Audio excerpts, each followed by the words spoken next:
"Anna, you're terminated for embezzlement," Director Williams announced loudly, his voice echoing across the entire office floor of North Peak Engineering in Denver, Colorado.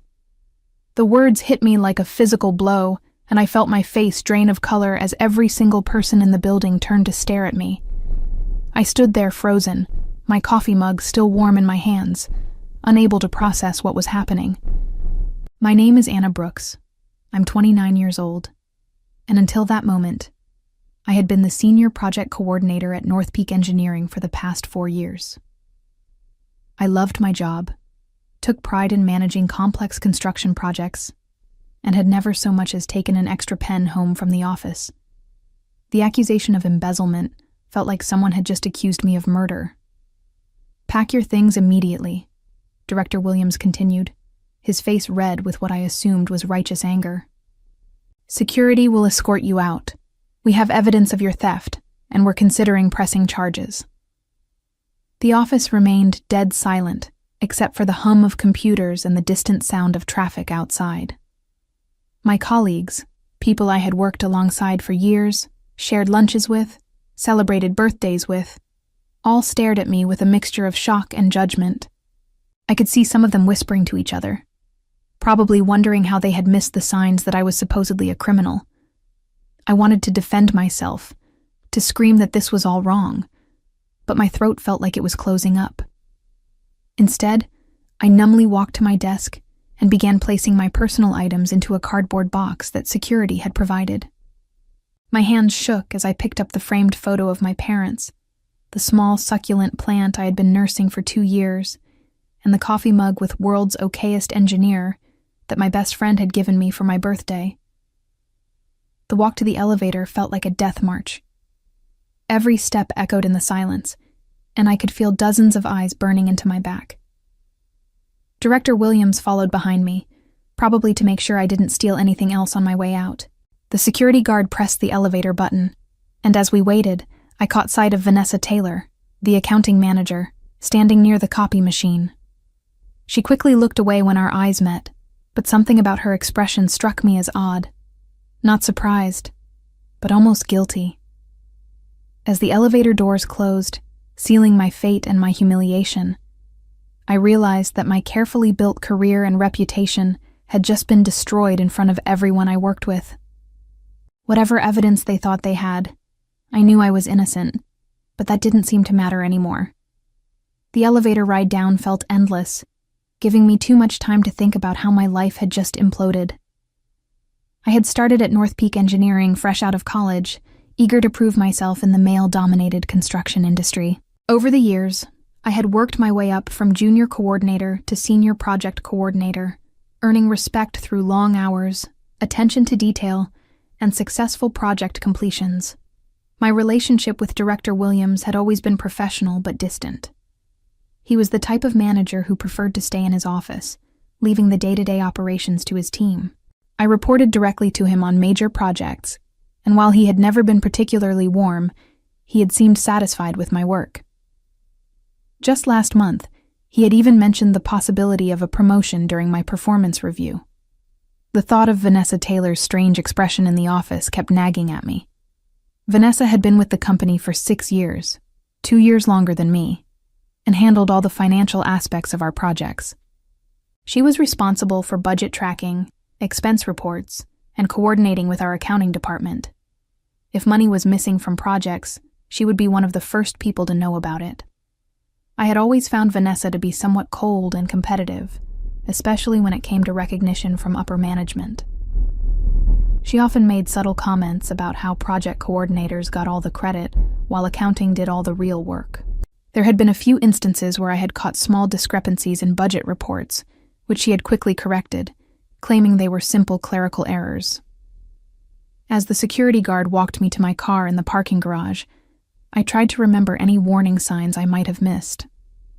Had there been unusual behavior from Director Williams lately? Had anyone seemed suspicious?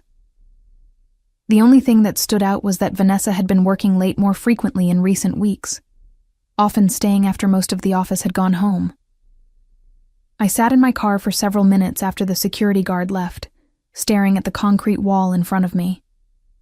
My phone buzzed with a text message from my roommate asking how my day was going.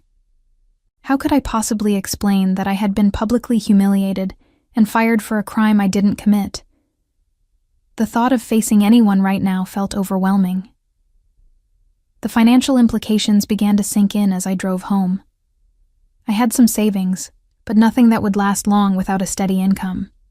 Finding another job in my field would be nearly impossible if words spread about the embezzlement accusations. Who would hire someone with that kind of cloud hanging over them? But beneath the fear and humiliation, something else was growing. A cold, determined anger. Someone had set me up, and I was starting to have a pretty good idea who that someone might be. I wasn't going to let my career and reputation be destroyed without a fight. That evening, I sat at my kitchen table with my laptop, methodically going through every email, every project file, and every document I had saved on my personal devices from work. If someone had framed me for embezzlement, there had to be a trail, and I was determined to find it. As I scrolled through months of correspondence, certain patterns began to emerge. Several times over the past 6 months, Vanessa had requested changes to budget allocations for various projects, always with reasonable explanations. A delayed shipment here, an unexpected cost overrun there. Nothing that seemed suspicious at the time. But looking at it all together, I noticed that these changes often involved transferring funds between different project accounts. What made it more interesting was that many of these email requests had come late in the evening or on weekends, when most of the office was empty.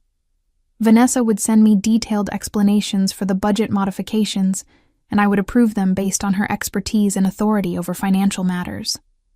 After all, she was the accounting manager, and I trusted her professional judgment. I found one email thread that particularly caught my attention. 3 weeks ago, Vanessa had urgently requested approval to transfer $15,000 from the Henderson project budget to cover unexpected environmental compliance costs on the Morrison project. She had explained that the client needed the work completed immediately, and we would bill them separately for the additional expense. I had approved the transfer, thinking nothing of it. But now, reviewing the thread more carefully, I noticed something odd. The original email from Vanessa had a timestamp of 11:47 p.m. on a Friday night. Who stays that late to process routine budget transfers? And why the urgency for something that could have waited until Monday? I started creating a spreadsheet, documenting every budget modification I had approved over the past year. The amounts weren't huge individually, usually between $5,000 and $20,000, but they added up to a significant sum. More importantly, I realized that I had been approving transfers of money that I didn't actually have the authority to move. As project coordinator, I could approve project expenses, but major budget reallocations should have required Director Williams' signature. The more I dug into my files, the more convinced I became that I had been systematically manipulated. Vanessa had been using my authorization to move money between accounts, probably with forged or altered documentation. When the missing funds were discovered, all the evidence would point back to me, because my approvals were on everything. The realization hit me like a physical blow. I hadn't just been fired. I had been expertly set up by someone I had trusted. Vanessa had spent months building a paper trail that would implicate me while covering her own tracks. The late-night emails, the urgent requests, the complex explanations. It had all been calculated to make me an unwitting accomplice in my own downfall. I closed my laptop and leaned back in my chair, feeling a mixture of vindication and fury. I knew who had destroyed my career, but proving it would be another matter entirely. However, I wasn't going to let Vanessa get away with this without a fight. The next morning, I woke up with a splitting headache and the grim realization that my professional life was in shambles. I had barely slept, spending most of the night going through documents and building my case against Vanessa. But having suspicions and having proof were two very different things. I decided to drive to North Peak Engineering's office, not to try to get my job back, but to observe. I parked across the street where I could see the employee entrance and waited. At 8:15 a.m., I watched Vanessa pull into the parking lot in her usual spot. What struck me as odd was how calm and composed she looked for someone whose colleague had just been fired for embezzlement the day before. Around 10 a.m., my phone rang. The caller ID showed Director Williams's number, and my heart started racing. Had he realized his mistake? Was he calling to apologize and offer me my job back? Anna, his voice was strained when I answered. I need you to come back to the office immediately. There's been a development. What kind of development? I asked, trying to keep my voice steady. Just get here as soon as possible. We'll discuss it when you arrive. 20 minutes later, I found myself back in the same building where I had been humiliated the day before. This time, Director Williams met me at the security desk himself, looking frazzled and avoiding eye contact. He led me to his office in silence, and I noticed that several employees stopped their conversations to stare at me as we passed. Anna, sit down, he said, closing his office door behind us. I'm afraid I owe you a significant apology. I remained silent, waiting for him to continue. It appears there was an error in our investigation. The financial discrepancies we discovered they weren't caused by your actions. He ran his hand through his hair, looking deeply uncomfortable. Our accounting department identified some irregularities in budget transfers that led us to believe you had been embezzling funds. And now? I asked, my voice barely above a whisper. Now we've discovered that the documentation supporting those transfers was falsified. The real perpetrator appears to be someone with much greater access to our financial systems than we initially realized. I felt a surge of vindication, but it was quickly overshadowed by anger. So you're saying I was fired, publicly humiliated, and accused of a crime based on false evidence? Director Williams winced. I understand your frustration, Anna. We acted hastily, and that was inexcusable. I'm prepared to offer you your position back immediately, along with a formal apology and compensation for this terrible mistake. What about the real embezzler? I asked, though I already suspected I knew the answer. His expression grew even more uncomfortable. We're still investigating, but we have identified a person of interest. I can't share details while the investigation is ongoing, but I can assure you that appropriate action will be taken. I stood up slowly, looking directly at him. Director Williams, yesterday you accused me of theft in front of the entire office. You had security escort me out like a criminal. You destroyed my reputation, and my standing with my colleagues based on what you're now telling me was obviously falsified evidence. Anna, please. And now you want me to just come back and pretend none of this happened? To walk back into that office where everyone thinks I'm a thief? He opened his mouth to respond, but I continued. How long have you known it wasn't me? How long have you known you made a mistake? The silence stretched between us for several long moments before he finally answered. We began to suspect there were problems with the evidence late yesterday afternoon. We've been working through the night to verify our findings. So you've known since yesterday that you probably fired an innocent person, and you waited until now to call me? His face flushed red, and I could see he realized how damaging his admission was. The company had known they might have made a catastrophic error, and had chosen to wait rather than immediately reaching out to fix their mistake. I picked up my purse and headed for the door. I'll be in touch, Director Williams, through my attorney. As I walked out of Director Williams's office for the second time in 2 days, I felt a strange sense of calm, despite the storm of emotions churning inside me. The vindication of being proven innocent was overwhelmed by the fury of realizing how poorly the situation had been handled. More importantly, I now had confirmation that there was real evidence of fraud, which meant Vanessa's carefully constructed scheme was falling apart. I drove straight to a coffee shop near my apartment and called my friend Jessica, who worked as a paralegal at a prominent employment law firm. After explaining the situation, she immediately connected me with her boss, attorney Patricia Morrison, who agreed to meet with me that afternoon. This is one of the most egregious cases of wrongful termination I've seen in years, Attorney Morrison said after reviewing my timeline of events. The public humiliation aspect alone gives us significant grounds for a lawsuit, but but the fact that they waited nearly 24 hours to contact you after discovering their error shows a deliberate disregard for the damage they were causing to your reputation. What about the person who actually embezzled the money? I asked. That's a separate criminal matter, but it supports our civil case. The company's failure to conduct a proper investigation before terminating you demonstrates negligence. She leaned forward in her chair.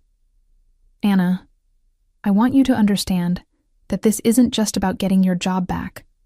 This is about holding them accountable for the damage they've done to your career and reputation. That evening, I received a call from Director Williams again. This time his tone was noticeably different, more cautious, almost pleading. Anna, I've spoken with our legal department, and we're prepared to offer a more comprehensive compensation package. We understand the gravity of our error, and we want to make this right. What exactly are you offering? I asked. Full reinstatement with a promotion to senior project manager, a 20% salary increase, and a settlement payment to compensate for the distress this has caused. I almost laughed at the transparency of their panic.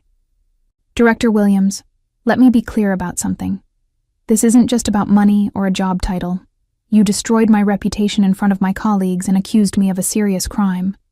That's not something you can fix with a promotion and a raise. What would it take for you to consider returning? Complete transparency about your investigation and the identity of the real embezzler. I want to know exactly what happened and how you plan to clear my name publicly. There was a long pause before he responded. Anna, I can't discuss ongoing investigations, but I can tell you that we've taken decisive action regarding the individual responsible. Decisive action meaning what? Another pause. The person in question is no longer with the company. So Vanessa had been fired. I felt a satisfaction in knowing that her scheme had been discovered, but it wasn't enough. She had tried to destroy my career and reputation to cover her own crimes, and simply losing her job seemed like a minor consequence, compared to what she had put me through. Director Williams, I appreciate the call, but I won't be returning to North Peak Engineering. My attorney will be in touch regarding the wrongful termination lawsuit we'll be filing. Anna, please reconsider. We can work this out without involving lawyers. You should have thought about that before you decided to publicly humiliate me based on falsified evidence, I said, and hung up. As I sat in my apartment that evening, I realized that this situation had revealed something important about North Peak Engineering's culture and leadership. The fact that they had acted so hastily, with such poor judgment, and then tried to cover their tracks rather than immediately addressing their mistake, told me everything I needed to know about working there. The following week brought a series of revelations that confirmed my worst suspicions about Vanessa's scheme. Attorney Morrison had filed a formal records request with North Peak Engineering, and their legal team, clearly eager to avoid a public trial, had been surprisingly cooperative in providing documentation. Anna, you need to see this, Attorney Morrison said during our meeting on Friday morning. She spread several documents across her conference table. These are the original budget transfer requests that Vanessa submitted, along with the documentation she provided to support them. I examined the papers carefully. The transfer requests looked exactly like the ones I remembered approving, but the supporting documentation told a different story. Purchase orders had been altered, client communications had been falsified, and project timelines had been manipulated to justify moving money between accounts. Look at this one. Attorney Morrison pointed to a transfer request from 2 months ago. Vanessa claimed that the Riverside Plaza project needed an emergency budget increase due to unexpected foundation problems. She provided what appeared to be a communication from the structural engineer recommending additional work. I studied the document. But this engineer's letterhead looks wrong. The logo is slightly different from the ones I've seen before. Exactly. We contacted the engineering firm directly, and they confirmed they never sent this communication. Vanessa fabricated it entirely. The sophistication of Vanessa's fraud was becoming clear. She hadn't simply stolen money. She had created an elaborate scheme involving forged documents, falsified communications, and manipulated budget reports. She had been systematically siphoning funds from multiple projects over several months, using my approval authority to legitimize the transfers. How much money are we talking about? I asked. Based on the documentation they've provided so far, approximately $87,000 across 6 different projects. I felt sick. Vanessa had stolen nearly $90,000 and had been prepared to let me take the blame for all of it. If Director Williams hadn't discovered the fraud was more sophisticated than initially believed, I would have been facing criminal charges. There's something else, Attorney Morrison continued. North Peak's internal investigation revealed that Vanessa had been accessing the company's financial systems outside of normal business hours. She was logging in remotely on weekends and holidays to make changes to records and delete evidence of her activities. So she was covering her tracks? Extensively, but she made one crucial mistake. The company's IT department maintains backup logs of all system activity, and those showed the pattern of after-hours access. When they cross-referenced those logs with the timing of budget discrepancies, it became obvious that someone with administrative access to financial systems was manipulating records. I thought about all the late-night emails Vanessa had sent me, requesting approvals for budget changes. She had been working on her scheme during off-hours, probably thinking she could avoid detection by conducting her fraudulent activities when no one else was around. What's particularly damaging for North Peak, Attorney Morrison added, is that their investigation showed multiple red flags that should have been caught much earlier. Vanessa's pattern of after-hours system access had been going on for months, but no one in management was monitoring for that kind of suspicious activity. So they're liable not just for wrongfully firing me, but for failing to prevent the fraud in the first place. Exactly. Their negligent oversight allowed Vanessa to continue her scheme for months, and when they finally discovered the missing money, they conducted such a poor investigation that they accused the wrong person. As I left Attorney Morrison's office that afternoon, I felt a growing sense of confidence about our case. Vanessa's fraud had been extensive and well documented, and North Peak's incompetent handling of the situation had made their legal position virtually indefensible. But more than that, I realized I no longer wanted anything to do with a company that had shown such poor judgment and leadership. 3 weeks after my wrongful termination, Attorney Morrison called with news that would completely vindicate me and expose the full extent of North Peak Engineering's negligence. Anna, the district attorney's office has decided to press charges against Vanessa Taylor for embezzlement and fraud, she said. They're also investigating whether to pursue charges against Director Williams for negligent supervision. Criminal charges against Director Williams? I asked, surprised. The investigation revealed that he ignored multiple warning signs about unusual financial activity. Apparently, North Peak's external auditors had flagged irregularities in project budgets during their last review, but Williams dismissed their concerns without proper investigation. The news got even better. More importantly for our case, North Peak's board of directors has decided to settle rather than face a public trial. They're offering a settlement of $250,000, plus a public statement acknowledging that you were wrongfully terminated and that you had no involvement in any financial impropriety. I felt a surge of satisfaction. Not only would I be financially compensated for the damage to my career, but my reputation would be publicly cleared. What about the public statement? They've agreed to send a formal apology to all employees and clients, explicitly stating that you were innocent of all charges and that their investigation was flawed. They'll also provide positive references for any future employment opportunities. That afternoon, I received a call from an unexpected source. Megan Walsh, one of my former colleagues at North Peak, had heard about the settlement. Anna, I had to call and apologize, she said. We all believed what Williams told us about you, and we should have known better. You were always the most honest person in that office. I appreciate that, Megan. It means more than you know. There's something else you should know. After word got out about Vanessa and the settlement, 3 more employees have come forward with concerns about Williams' management. There's talk that the board might force him to resign. The thought of Director Williams facing consequences for his incompetent leadership felt like perfect justice. He had been so eager to publicly humiliate me based on false evidence, and now his own career was in jeopardy because of his negligent oversight and poor judgment. 2 months later, I was sitting in the office of Marcus Thompson, the CEO of Driftline Construction, one of Denver's most respected engineering firms. He had contacted me directly after hearing about my situation through industry connections. "Anna, I've reviewed your work history and spoken with several people who worked with you at North Peak," he said. "Everyone speaks very highly of your skills and integrity. We'd like to offer you a position as our senior project manager, with a starting salary that's 30% higher than what you were making before."